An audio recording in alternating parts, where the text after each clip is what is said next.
Magandang araw, grade 7. Magandang araw rin po, Miss. Manatiling nakatayo para sa ating panalangin. Rosemary, maaari mo bang simulan ng panalangin?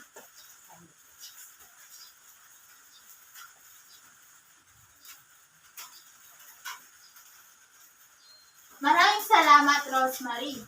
Bago kayo magsiupo ay pakipulot muna ang inyong mga kalat at pakiayos na rin ng inyong mga upuan. Maaari na kayong umupo. Maraming salamat.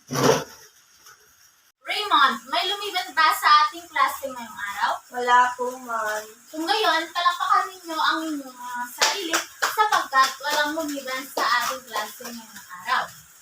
Bago tayo tuluyang gumako sa ating bagong aralin, ay may mga alituntunin muna akong sasabihin sa inyo.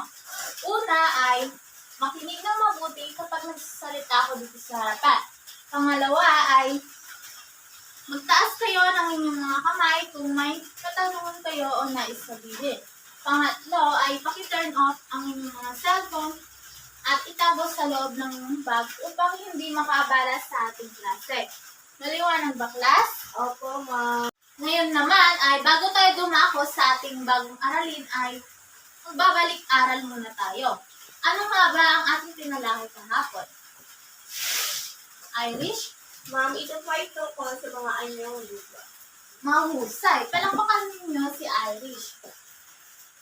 Ano naman ang kahulugan ng bundok? Bea.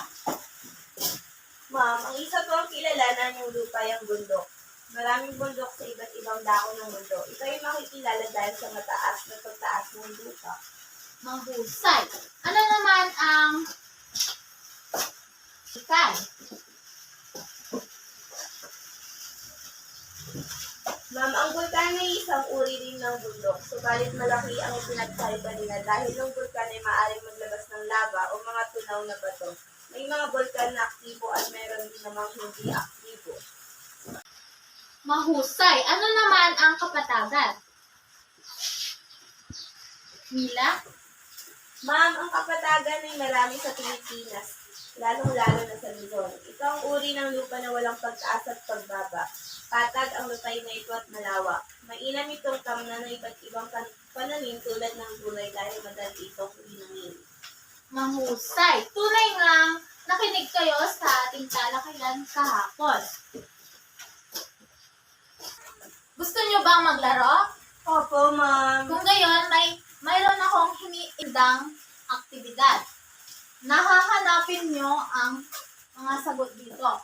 Natatawagin, hanapin mo ako, baby. Mag-aaral lang ang pupunta sa harapan at hahanapin ang sagot dito.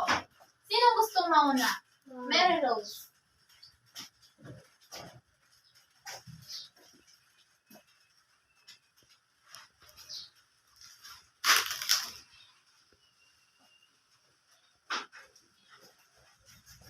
Palakpakan niyo si Mary Rose. Ang pangalawa naman ay paliparan. Sinong gustong maghanap? Rosemary.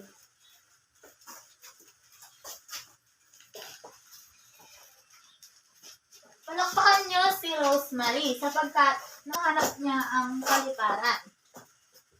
Pangatlo ay agrikultura. Sinong gustong sumagot? Mila.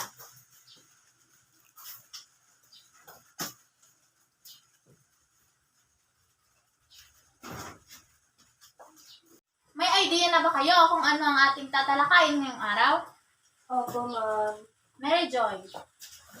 Ang taas ng kabuhayan ng ilang bansa sa Timog at Kanlurang Asya. Mahusay! Ang ating tatalakayin ngayong araw ay ang antas ng kabuhayan ng ilang bansa sa Timog at Kanlurang Asya.